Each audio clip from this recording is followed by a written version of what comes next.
And so I wanted to bring up a couple of specific tracks from the upcoming EP. And first up, and just kind of get your takes on it. Um, and the first one I want to bring up is the first track on the record. I believe it's called Hello.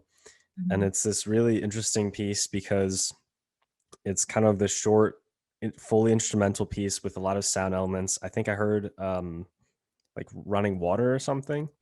Yeah. And so I wanted to ask if you could kind of break down that song and how you arrived at the idea of choosing to open the album with this interesting sound scape almost. Yeah, I mean, honestly, what happened was for my birthday, Shahana got me this drum machine, and I was like, I'm gonna make a song for it for the record. I don't know how to use this thing. And it was just like experimenting with sampling for the first time.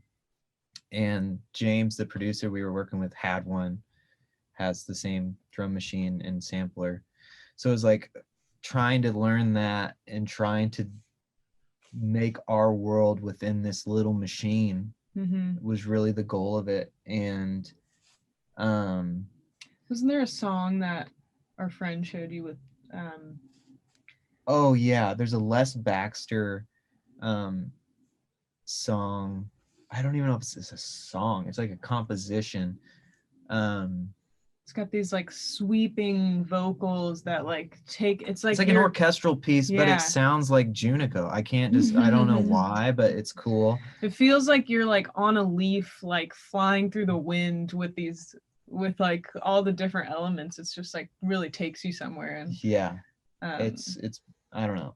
So it's kind of like attempting trying to make a composition or like an orchestral piece within a drum machine, and then like just organic elements surrounding it. And like the running water, the studio that we were working with and had like a bathroom connected to it.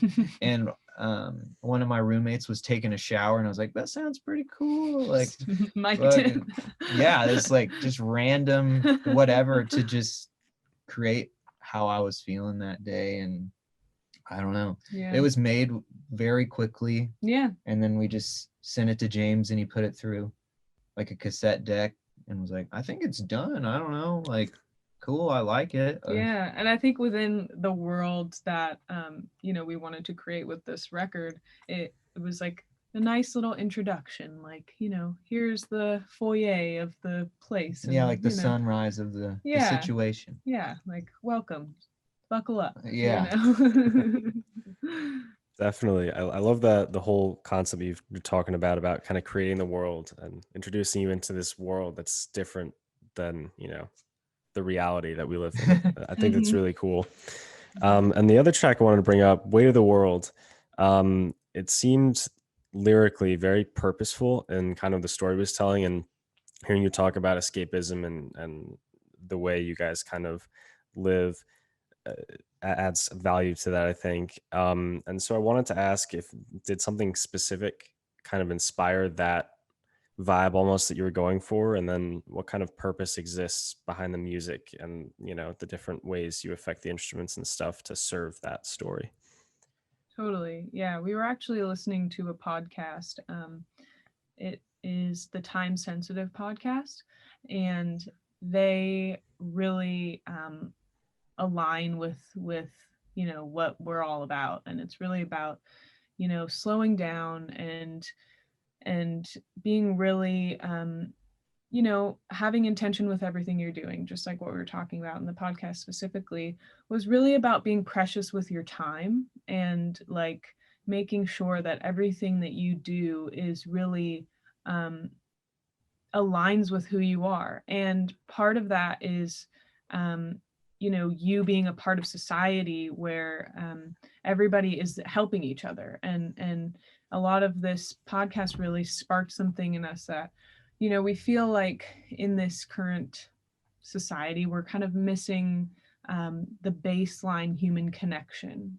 And we want to, it's something that maybe before technology and stuff, we all kind of had that community of like, here's what I'm doing, I'm going to help you, whatever you're doing, that's helping me, like that kind of thing. And you know, we were kind of exploring like, how do we get back to that in this current world? Like, what does that look like?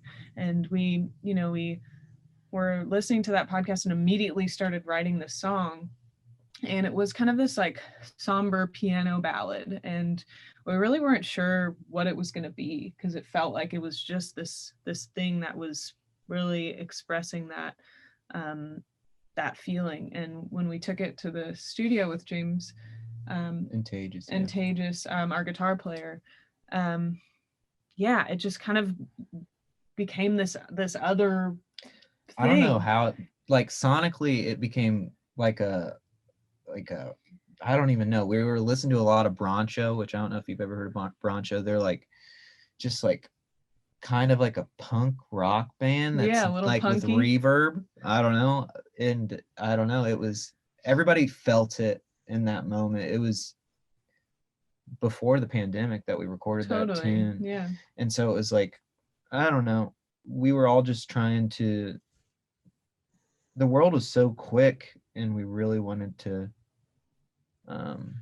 remember what we were trying to do. And I don't know, I guess I don't have too much to say, but yeah, it really felt like as we were building the song, like this message was like leading the way. Like I couldn't really even tell you that we were like, okay, this is what it's gonna be, you know. It's like we just started and then it was like, okay, I don't know. We wrote that song so fast. Like, yeah, like one day it was done. Yeah, just sitting down at the piano, like, okay, that's that part.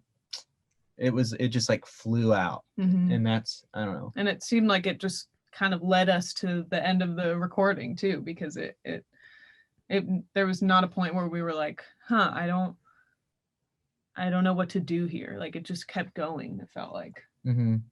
Yeah, it was a smooth process. Kind of from